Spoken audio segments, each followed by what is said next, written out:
Rupjyoti কুৰ্মীক মৰিয়নিত challenge কৰা এজন মানুহ ওলাইছে।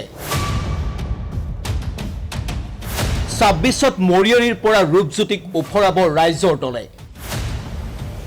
ৰূপজ্যোতিক অপেন চেলেঞ্জ অখিল গগৈৰ। কিন্তু আমি আপোনালোকক নিশ্চয়তা প্ৰদান কৰিছো যে এবাৰ ৰূপজ্যোতি কুৰ্মীক আমি মৰিয়নিত হৰুৱামেই।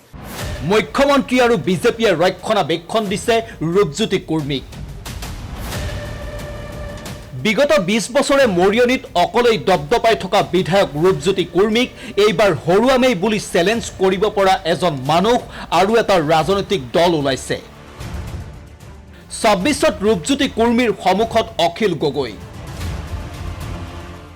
ৰূপজ্যোতিক হৰুৱামেই বুলি চেলেঞ্জ ৰাইজৰ দলৰ। ৰূপজ্যোতিৰ বিৰুদ্ধে নিৰ্বাচন খেলাৰ ইচ্ছা আছিল অখিল গগৈৰ।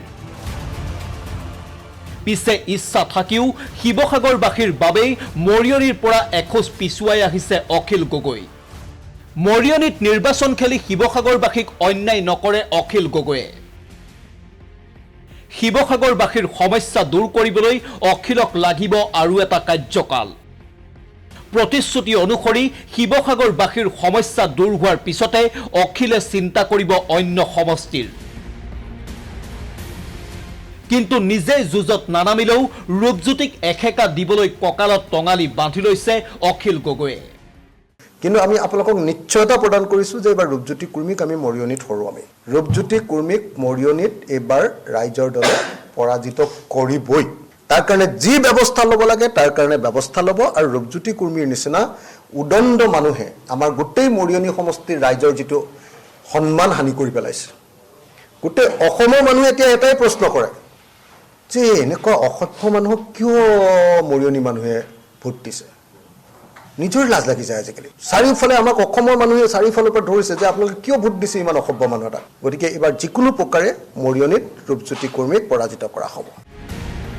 শনিবাৰে মুখ্যমন্ত্ৰীয়ে কৈছিল বিধানসভাত অভদ্ৰ আচৰণ কৰাৰ বাবে ৰূপজ্যোতিয়ে ক্ষমা খুজিব লাগে। কেৱল ৰূপজ্যোতি নহয়, ৰূপজ্যোতিৰ লগতে অখিল গগৈয়ে অসমবাসীৰ ওচৰত ক্ষমা খুজিব লাগে। ৰূপজ্যোতি কুৰ্মীৰ ব্যৱহাৰখিনিক লৈ আমি দুখিত। কিন্তু অখিল গগৈ ডাঙৰীয়াই চাহ জনগোষ্ঠীৰ নিপীড়িত নিষ্পেষিত সমাজ এজনৰ যুৱকে ভাষণ দিবলৈ অলপ সময় সুযোগ পাইছে, তাতে তেওঁ বাধা দিবৰ কাৰণে চেষ্টা কৰাটো যথেষ্ট উচিত নাছিল। গতিকে কোনোবাই ৰূপজ্যোতি কুৰ্মীৰ ব্যৱহাৰৰ 2 মিনিটৰ ভিডিঅ'টো নাচাই যদি 5 মিনিট আগৰ পৰা 5 মিনিট পিছলৈকে চাই, মই ভাবোঁ ৰূপজ্যোতি কুৰ্মীৰ লগতে অখিল গগৈ ডাঙৰীয়াই ৰাইজৰ ওচৰত ক্ষমা খুজিবলগীয়া হ'ব। মুখ্যমন্ত্ৰীৰ এই মন্তব্যক উভতি ধৰিলে অখিল গগৈয়ে। ভাৰতত আক্ৰমণকাৰী জেলত যায়নে আক্ৰমণৰ বলি হোৱাজন যায়?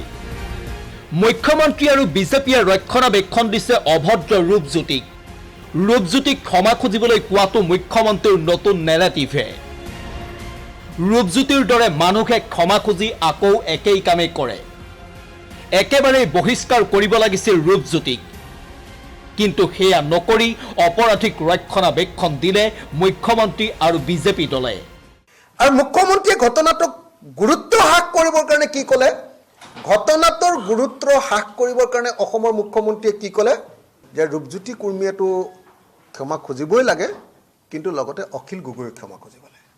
আৰু যিজন মানুহক মাৰিছে সেই মানুহজনক জেলত ভৰোৱাৰ নিয়ম ক'ৰবাত আছে নেকি? যিজন মানুহে মাৰিছে তেওঁকহে জেলত ভৰোৱাৰ নিয়ম। এতিয়া অপেক্ষা কৰিব লাগিব 2026লৈ। অখিল গগৈ চেলেঞ্জৰ ৰূপজ্যোতিয়ে কেনেকৈ কাউণ্টাৰ দিয়ে সেয়া হ'ব লক্ষণীয়। কেমেৰা পাৰ্চন প্ৰদীপ বৰ্মনৰ সহযোগত গুৱাহাটীৰ পৰা বিক্ৰম বৰা, DY 365।